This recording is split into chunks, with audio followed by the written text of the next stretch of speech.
Well, our news analyst and lawyer Frank Tietie joins me now in the studio to speak more on this. Good to see you and thanks for your time. It looks like deja vu. We've seen this before while we were in school, and now it's the same.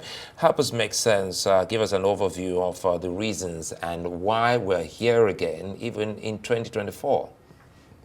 And I feel very sad that we're dealing with this. In 1992, 1993, both of us were University of Benin. This was the same thing that we experienced all through the years we were there. And to think that this is still happening in 2024 is very saddening.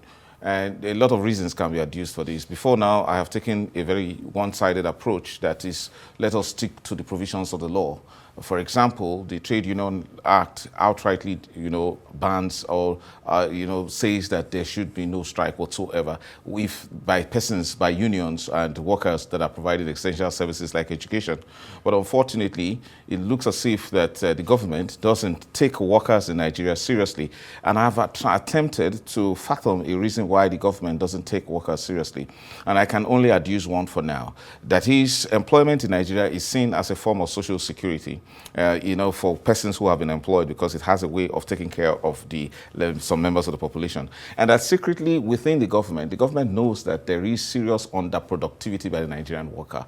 And the government also feels that every Nigerian worker should be grateful that he even has a job, and not to even talk about always increasing. But on the other hand, we have all seen this abuse of the weapon of strike. It's supposed to be the last resort. In fact, apart from being outrightly outlawed by the Trade Union Act, there are several procedures to be followed before strike is ultimately embarked upon. But by the way Nigerian workers, particularly the Nigerian Labour Congress and all the affiliated unions, the way they use strike is so combative and creates a set of tensed atmosphere that can actually cripple a country's national security or national economy, the way strike is being used.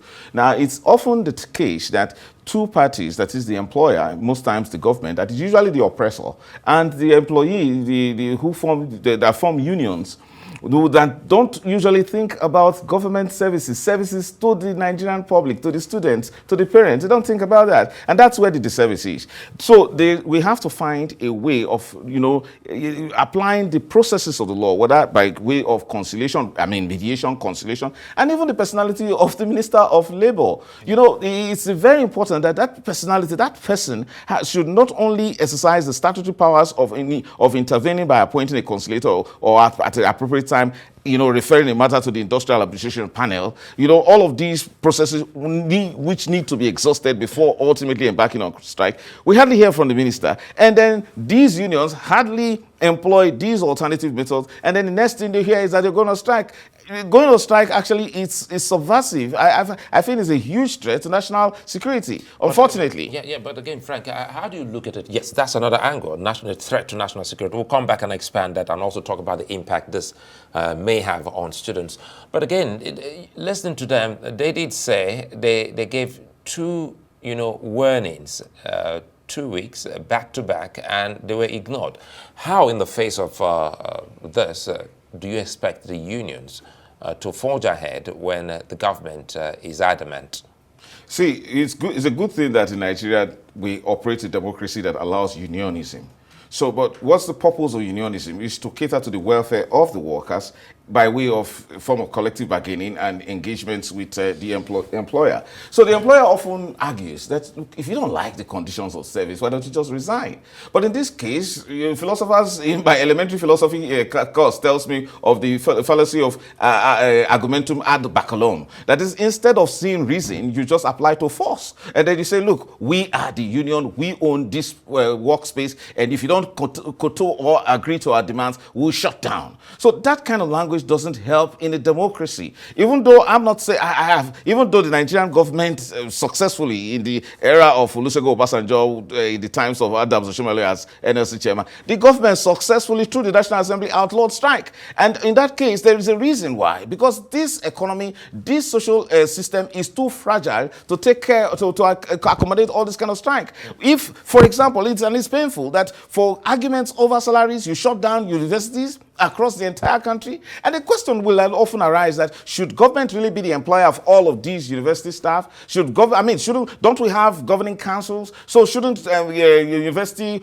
staff, or whether non-academic or academic staff, negotiate with their various councils? And why should you throw the entire country into this utter embarrassment? And in the long run, it is the country that suffers the label that it has half-baked students, because you talk about being rushed. And then if you really talk about being a stickler to the provisions of the law, why don't you also look at the fact that when you fail to work, you shouldn't really, at any point, when you refuse to work and you go on strike, at every point, you should not actually get paid for each day that you stay out of work because you're pressing a demand.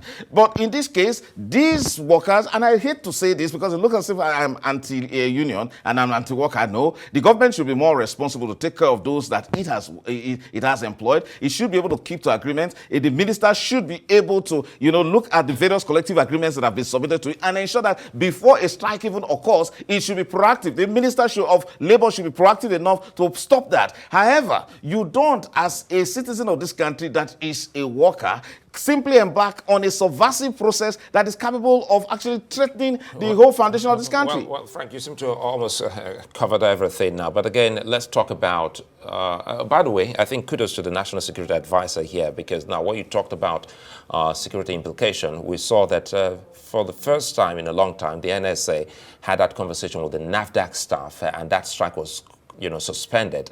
It means that we have some people away from the labor minister who understand that this action could actually be some threat to our national security. So help us talk about resolution, because two wrongs don't make a right. Let me tell you something. We often decry the fact that there is a delay in the dispute resolution process, even when you go to court.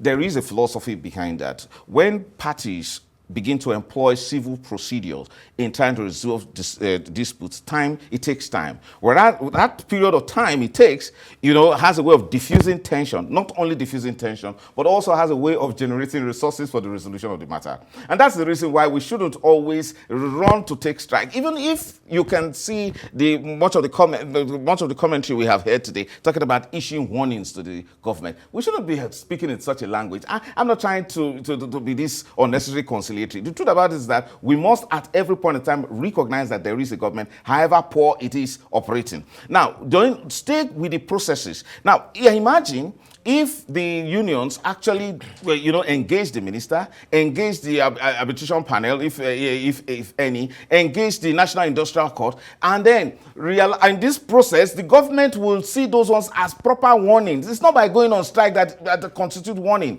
And you need to get close to government to understand how it's so difficult to extract money. The president, I have experienced it. The president will approve money and say, look, pay and such an amount of money to these persons. The Minister of Finance will say, yes, sir. And then he goes back and then he says, please, sir, I'm looking for the money. I'm yet to be received any remittance, any payment from this and all that. He goes and then he's saying, this is the budget. So government is not tea party as it is. So there is this understanding that is required among all of us. On the other hand, let's look, why is our country like this? You must agree, our country is a bit comatose in terms of government services. Who are those who are operating government services? Even in the educational sector, do you think we are really getting the best for what the government is really paying for? So there is need for understanding. However, the resolution is allow the processes of dispute resolution to take place. Imagine, and this is one form of terrorism and in the abuse of strike. When those who are providing electricity are angry with government, they go and shut down the electricity of the entire country. Do you think you are affecting the government? Aso Rock, the light in Aso Rock never goes off, but the light across Nigeria goes off. You cause all sort of problems. People die in the hospital. So that mentality about the use of strike must change, and the government must really act responsibly towards those it has employed. Well, I'd like to thank you for your time, Frank Tietie, and I'm hoping that the government, especially listening to you, well, when you flip the page tomorrow, they will be still excited with you, because for now, they seem to be happy that